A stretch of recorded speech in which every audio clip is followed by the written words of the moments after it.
Bonjour à tous, Bonjour. masseuses et masseurs. Donc merci en tout cas à toutes les personnes qui s'abonnent. On a quand même plus de 3600 abonnés aujourd'hui. Tiens, petite annonce, on n'en avait pas parlé. Oui. Pour les 5000 abonnés, Ah, ça y est, je ne suis pas au courant. Alors, qu'est-ce qu'on si, fait pour les 5000 5000 abonnés, on offre une formation en vidéo? massage en vidéo, massage du dos. Donc si ça vous intéresse, soyez à l'affût du moment où on va arriver aux 5000 abonnés, on fera une vidéo sur le sujet et on offrira, on tirera au sort une personne pour gagner cette formation. C'est vrai. C'est sympa le massage du dos. Ouais, très sympa le massage du dos. Ouais. Puis ça peut, voilà, en plus c'est pas spécifique à un masseur, ça peut être quelqu'un qui veut oui, juste masser son conjoint. Ça peut être pour un particulier qui a envie de masser. Ça peut aussi être pour un particulier. Voilà. Ou pour un professionnel qui veut effectivement... Donc on n'a pas besoin d'avoir des années de massage pour cette petite formation. Voilà, c'était juste une petite aparté, j'y ai pensé par rapport au nombre d'abonnés. Alors voilà, une vidéo sur comment faire venir ses clients. Donc on est dans la phase j'ai fini ma formation, tout va bien. Mais j'ai un peu oublié que ça c'est quand même à but professionnel et que si j'ai pas de clients, je vais pas en vivre. Donc là, il va falloir mettre en place un certain nombre de choses pour qu'ils viennent au moins une première fois. C'est vrai que c'est le sujet, on va dire, de tout professionnel qui s'installe. Tant qu'on est en formation, c'est plutôt assez sympa, on apprend, on se projette. Quelquefois, on a déjà réfléchi, sa carte de visite, son nom, des fois même son site. On a décoré son lieu. C'est ça, comment je vais aménager mon lieu, où est-ce que je vais travailler. Et bien sûr, toutes ces questions sont importantes, mais il y a le jour J où on appuie sur le bouton et où on attend que le client nous appelle pour prendre rendez-vous. Et ça, si on ne fait que attendre que le client appelle pour prendre rendez-vous... Oui, attendre à côté de son téléphone, ça ne va pas marcher. On sait que ça ne fonctionne pas. Donc l'idée, c'est de partager avec vous voilà, des différentes choses que vous pouvez mettre en place pour essayer de faire venir le client plus rapidement. Alors, une première partie sur Google Business. Aujourd'hui, la visibilité est extrêmement importante. Vous vous doutez bien, j'imagine que peut-être même vous nous avez trouvé via Google en tapant vidéo de massage ou formation massage. Imaginez quelqu'un qui cherche un massage dans votre région et qui ne vous trouve pas parce que vous n'avez pas de site internet, vous n'êtes pas référencé et que vous n'avez pas rempli votre fiche Google Business, je vais en parler tout de suite, là vous êtes carrément invisible et il n'y aura jamais personne qui viendra chez vous. Donc la visibilité sur internet est cruciale.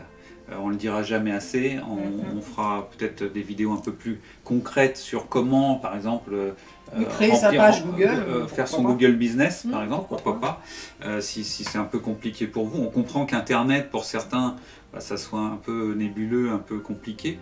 Donc si on peut vous aider, ça sera avec plaisir. Mais par contre, c'est indispensable. Donc qu'est-ce que c'est Google Business? C'est une publication gratuite. Pour l'instant, parce qu'il parle régulièrement de la mettre payante, mais en tout cas pour l'instant, donc profitez-en. Puis elle change souvent de nom, donc j'espère que quand vous regarderez la vidéo, elle s'appellera encore comme ça. En tout cas, pour l'instant, c'est gratuit. Encore ça. Donc en fait, c'est une fiche que vous remplissez sur Google, une fiche où vous remplissez différentes informations comme votre adresse, comme les horaires d'ouverture, où vont apparaître les avis Google sur vos prestations. Vous allez pouvoir y mettre des photos du lieu, des photos extérieures éventuellement si vous avez un beau lieu extérieur, intérieur, mettre des informations, etc. Vous pouvez même laisser un petit message. Donc ça c'est hyper important de le mettre et il faut y associer votre site internet. Donc ça veut dire que, alors je dis pas qu'un Google Business, une fiche Google Business remplie sans site internet, ça fait qu'on nous trouve dans notre région. C'est-à-dire Google Business, c'est l'avantage, c'est que Google il sait où vous êtes. On va taper massage, bien-être, il va chercher dans le coin, il va faire apparaître la carte avec tous les petits points et on va vous trouver comme ça. Mais c'est vrai que si le client, quand il clique, il voit juste un nom, un numéro de téléphone, ça fonctionnera moins bien que s'il peut aller sur un site internet et commencer à récupérer des informations parce qu'on est tous habitués maintenant à aller sur le web pour chercher les informations en fait. Donc, alors, où est-ce que c'est Google Business? Quand vous faites une recherche sur Google, que vous tapez un mot-clé, je dis par exemple coiffeur, vous allez avoir tous les liens avec les coiffeurs de la région, si vous a localisé, mais surtout à côté, vous allez avoir quelques encarts qui sont vraiment locaux, où vous avez un petit plan Google avec des petites des numéros, des petites punaises. Oui, des petites punaises, enfin des petits insignes qui montrent sur la carte où sont les différentes personnes qu'ils ont trouvées.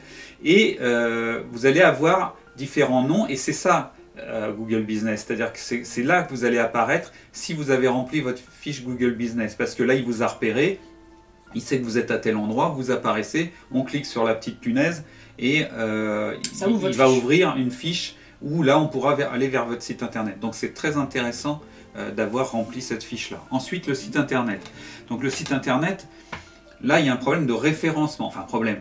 Il y a un objectif de référencement, c'est-à-dire qu'il faut que votre site internet apparaisse au minimum, je dis bien au minimum, en première page. C'est-à-dire que on tape, vous êtes, je dis n'importe quoi, à Nantes, on tape massage Nantes, si vous n'apparaissez pas sur la première page de Google, ça va être très compliqué. Et pour apparaître sur cette première page, il y a tout un tas de choses qu'il faut faire au niveau de son site, qu'on va détailler là un tout petit peu, mais il faut vraiment y réfléchir pendant votre formation, avant, et pas être en train de réfléchir à votre site internet au moment où vous vous lancez dans ce métier. Il y a des choses qui sont vraiment indispensables de penser en même temps que votre formation ou en amont. Surtout que c'est beaucoup de temps. L'air de rien, de créer son site, de faire qu'il se référence, parce que pour se référencer, on va le voir, mais il faut beaucoup écrire, donc du coup ça va vous demander vraiment du temps. Donc ça dépend un petit peu de comment vous vous formez. C'est sûr que si vous vous formez et que vous travaillez à côté, peut-être que tout votre temps pour l'instant il va être consacré au massage, mais dans ces cas-là, prévoyez avant de vous installer un temps à consacrer aussi à ça. Soit vous vous formez et vous êtes sur une période où vous n'êtes pas en emploi et vous avez 100% de votre temps disponible, commencez à travailler tout ça. N'attendez vraiment pas le jour de l'installation, parce que plus vite vous le ferez, plus vite vous allez vous référencer. Si vous attendez le jour de l'installation, vous reprenez tout le délai derrière sur le temps que ça se référence. Donc c'est vraiment important de travailler rapidement. Donc la visibilité, le référencement, et puis après il y a les réseaux sociaux. Donc les réseaux sociaux, donc c'est Instagram, c'est Facebook, c'est Twitter éventuellement. LinkedIn si c'est de l'offre en entreprise. Alors c'est bien d'avoir un compte sur ces réseaux, seulement il va falloir publier. Pour publier, ça veut dire qu'il faut avoir des photos ou en tout cas des accroches en texte éventuelles si vous n'avez pas d'image qui vont faire que vos clients vont, enfin les personnes, parce que là c'est pas encore vos clients, vos futurs clients vont être attirés, vont être interpellés et vont cliquer sur un lien que vous avez mis avec votre photo ou sur quelque chose qui va les amener vers le site. Parce que c'est ça aussi l'intérêt, c'est que c'est aussi des accroches vers votre site internet, donc d'où encore l'intérêt du site internet, pour pouvoir donner envie en fait. Donner envie et qu'ils puissent voir les horaires, les tarifs, l'endroit où vous êtes, etc. Et puis les textes que vous allez mettre sur le site internet, parce que ça entre dans le référencement.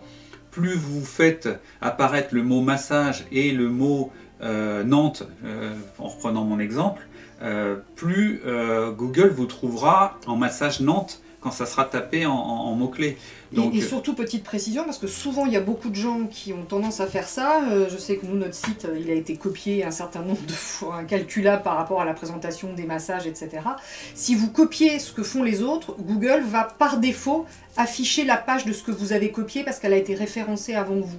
Donc sur Google, en tout cas pour que Google lise bien et ait envie de faire apparaître votre site, il ne faut surtout pas copier. Ça veut dire qu'il va falloir, quand vous allez présenter vos massages, les écrire vous-même, faire tout votre contenu propre en fait, sans aller pomper. On a tous un peu tendance à aller voir ce que font les autres et dire ah, super, allez, je copie 3-4 phrases, et ça en fin de compte ça fonctionne pas et on ne le sait pas toujours, donc il y en a beaucoup qui font l'erreur.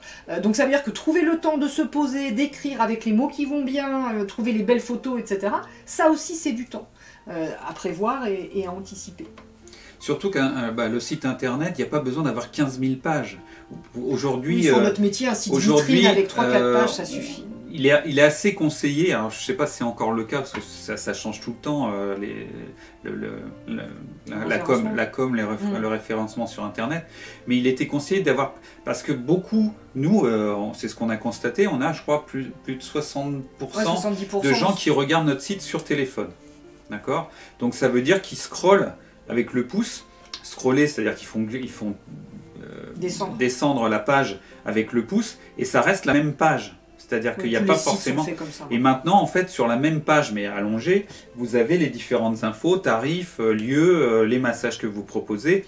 Et éventuellement, la personne, si elle souhaite avoir un peu plus d'informations, elle clique sur un massage et elle va voir, vous avez fait une page où vous avez décrit le massage et éventuellement Oui, pour des photos, ce qu'on veut, voilà. des choses complémentaires. Sachant qu'après, je pense que s'il y a vraiment un conseil à vous donner, soit vous connaissez bien ce sujet, vous savez faire, et dans ces cas-là, vous allez pouvoir vous lancer, soit résolument, c'est pas votre truc, et dans ces cas-là, vous avez plusieurs possibilités. Soit parce que vous faites appel à un professionnel, c'est-à-dire quelqu'un qui va vous faire votre site, c'est un budget, mais au moins vous êtes sûr d'avoir une présentation qui va être cohérente, qui va être professionnelle. Vous avez aujourd'hui des gens qui proposent des sites tout faits pour les thérapeutes, avec des sites assez jolis, vraiment qui sont plutôt assez sympas, et ça vous permet du coup d'avoir assez rapidement une jolie infrastructure et juste les contenus à les mettre. Et puis après, vous avez des tas de sociétés où vous pouvez faire les sites gratuitement, mais là ça vous demande vous à être capable de faire quelque chose de joli, parce que oui on dit site internet, mais on a tous été des fois sur des sites où on arrive et puis on se dit ah oui non ça va pas être possible, je vais pas aller là en fait, parce que c'est assez rédhibitoire, c'est-à-dire si ça fait pas professionnel, si c'est pas joli, s'il y a plein de fautes d'orthographe, s'il y a pas des belles photos, ça rassure pas sur la qualité en fait de la prestation que va donner la personne. Donc sur ce site internet, les tarifs, les horaires, des photos de qualité. Vos photos à vous. Ah, c'est l'idéal si on peut acheter des photos de masseurs, de masseuses, de modèles, de superbes tables de massage avec des pierres les unes sur les autres, etc. Oui, c'est très joli, mais au niveau du référencement, c'est pas bon. Oh, les photos, pas trop, ça va pas jouer trop sur le référencement. Ah si, moi on m'avait dit qu'il fallait que même les images soient dans la mesure du possible, que les images soient des images personnelles. En tout cas, ça rassurera le client. S'il vous voit, vous, en photo, en train de masser quelqu'un, dans votre lieu, une petite vidéo avec vous, en train de masser, ça peut se faire maintenant de manière très jolie avec les téléphones, il n'y a pas besoin d'être, de faire appel à un professionnel. Automatiquement, ça va le rassurer, ça lui donnera envie de venir, en fait. Et puis, comme tu disais, l'esthétique du site, avoir des teintes en adéquation avec le bien-être. Moi, j'ai vu des sites où on arrive pour du massage où c'est noir, orange, écrit en orange sur fond noir. Ça fait plus vendeur de bagnole que massage, je suis désolé. Voilà, faut vraiment... mais moi, je ferai une vidéo, quelque chose peut-être plus spécifique. Je ferai une vidéo là-dessus, avec les couleurs qu'il faut utiliser. Pensez à votre logo. Pareil, quand vous créez votre site internet, ça veut dire que votre logo est déjà créé. Quand on disait de penser en amont aux choses, vous avez une charte de couleurs qu'il va falloir utiliser pour votre site. Vous n'allez pas faire un logo avec des teintes pastel et puis d'un seul coup faire un site où ça n'a plus rien à voir avec des oranges et des noirs.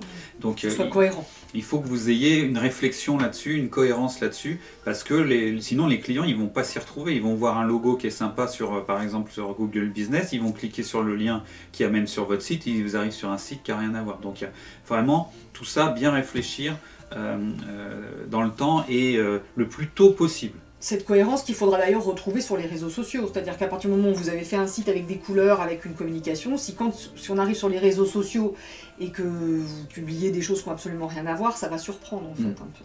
Après, il y a la cible.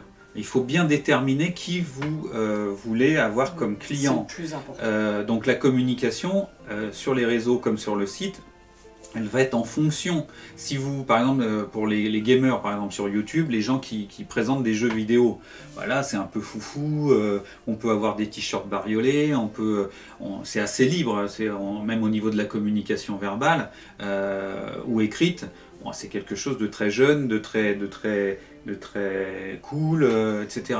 Le massage, aujourd'hui en France en tout cas, on ne s'adresse pas spécialement aux jeunes femmes. On commence un peu, il y a les jeunes femmes, mais il y a aussi les moins jeunes. Mais déjà, c'est une catégorie de gens qui peuvent se payer des massages.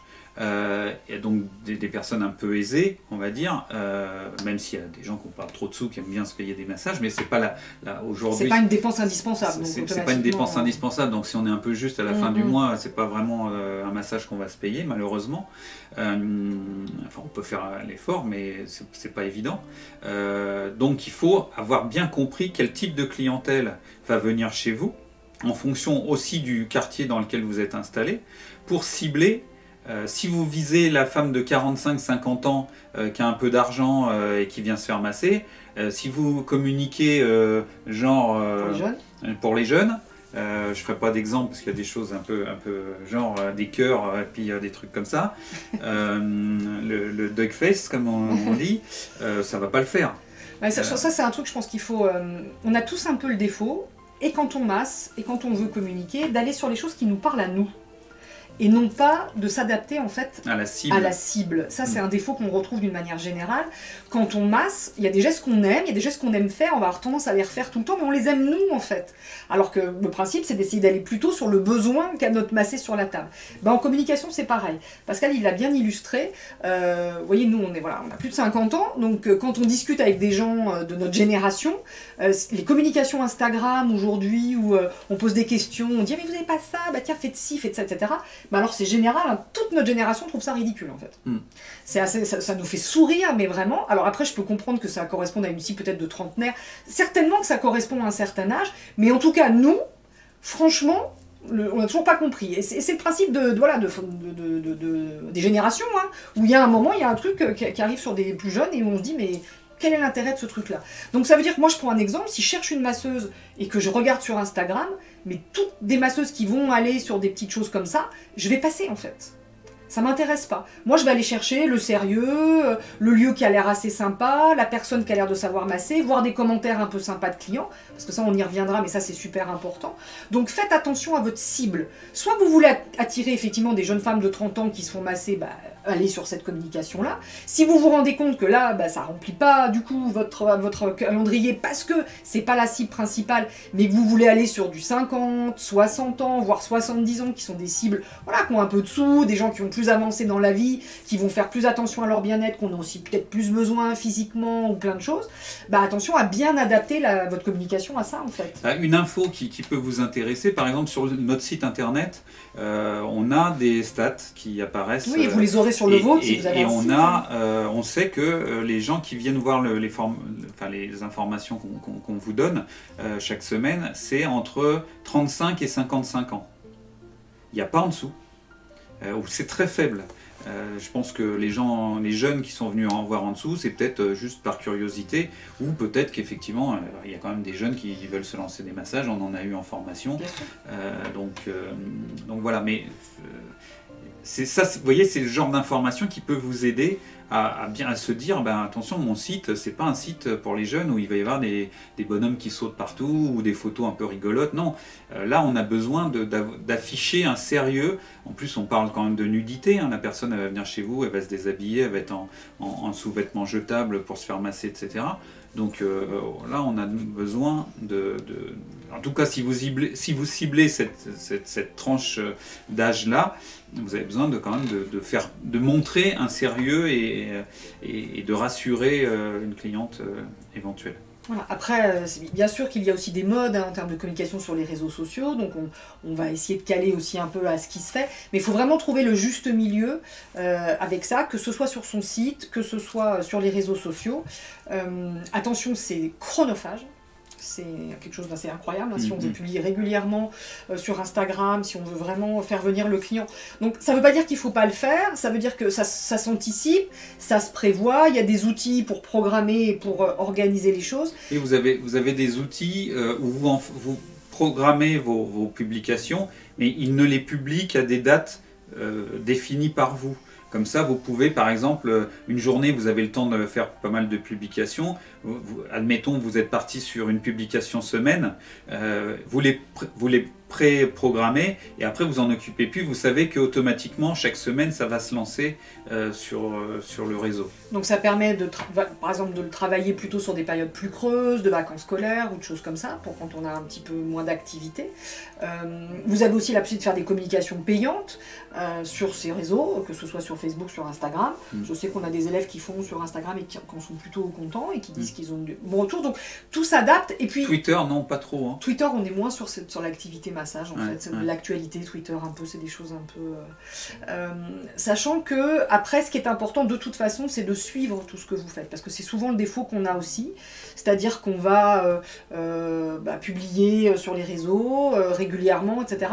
Et puis, pas prendre le temps de se poser un moment pour se dire, mais est-ce que j'ai l'impression que les gens m'appellent grâce à ce réseau? Est-ce que j'ai l'impression que j'ai des rendez-vous qui viennent grâce à ce réseau?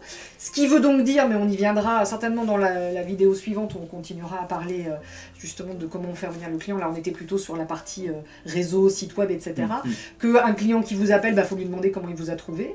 Parce que si vous vous rendez compte qu'il vous trouve tous par Google, mais que personne vient de la part d'un réseau, ça veut dire qu'il faudra plus mettre votre énergie ou vos sous sur Google que sur un réseau social, ou si au contraire, ils vous disent tout ça, je vous ai vu sur Instagram, que vous pouvez aller vraiment booster cette communication-là et qu'elle vous apporte du monde. Donc bien sûr, on le fait bien, on le fait sérieux, on met les belles photos, mais on l'analyse et on adapte en fait en permanence. Parce que ce qui fonctionne à un moment sur Instagram, vous avez vu que ça change. Les gens râlent beaucoup, tous les influenceurs, etc. Je voyais la dernière fois, disaient qu'il y avait, que ça change, que c'était de moins en moins quali, il y avait pas mal de gens qui se plaignaient. Donc ça change en permanence et sur la manière de communiquer, etc. Et sur Instagram, j'ai vu aussi, il y a maintenant des gens qui ont créé des packs que vous achetez qui ne coûtent pas très cher, qui sont des packs de communication où vous avez des jolies couleurs qui vont être sur le thème du massage, sur le thème de la relaxation, sur la naturopathie. Et du coup, ils vous donnent plein de canevas qui sont déjà faits que vous pouvez remplir. N'hésitez pas, si ça vous est difficile, d'aller plutôt là-dessus, parce que résolument une mauvaise photo ou un mauvais message, ça va être rédhibitoire et ça va faire fuir le client en fait. Voilà, je pense que c'est bien déjà sur cette partie, comment faire venir les clients, on était plus sur la partie web. Visibilité sur Internet et référencement. Et les réseaux. On va vous proposer dans la foulée une deuxième vidéo qui sera plus sur tout ce qu'on peut faire pour aller chercher des prescripteurs, se mettre dans les réseaux professionnels, après vraiment lié à notre métier, comment est-ce qu'on peut faire ça à côté de cette partie site internet. Super. Bon voilà, comme d'habitude, on espère que toutes ces pistes pourront vous aider à bien préparer le démarrage de votre centre de massage ou de votre lieu de massage, ou à le continuer, parce qu'il y en a qui sont déjà installés et certainement qui nous regardent. N'hésitez pas dans les commentaires à mettre des sujets que vous voudriez voir abordés, on le dit à chaque fois. Abonnez-vous. Je vous l'ai dit, un petit concours pour gagner une formation, mais ça dépend des 5000 abonnés. Donc là, c'est un peu... on a regardé les stats, on parlait de stats tout à l'heure. Il y a plus de 60% des gens qui nous regardent qui ne sont pas encore abonnés. Donc on peut très bien arriver aux 5000 très rapidement et faire un heureux avec cette formation du massage du dos en vidéo. Donc voilà, écoutez, merci encore pour vos abonnements. Et puis à très bientôt. Effectivement, on se dit à bientôt pour parler à nouveau du massage bien-être. Au revoir. Au revoir.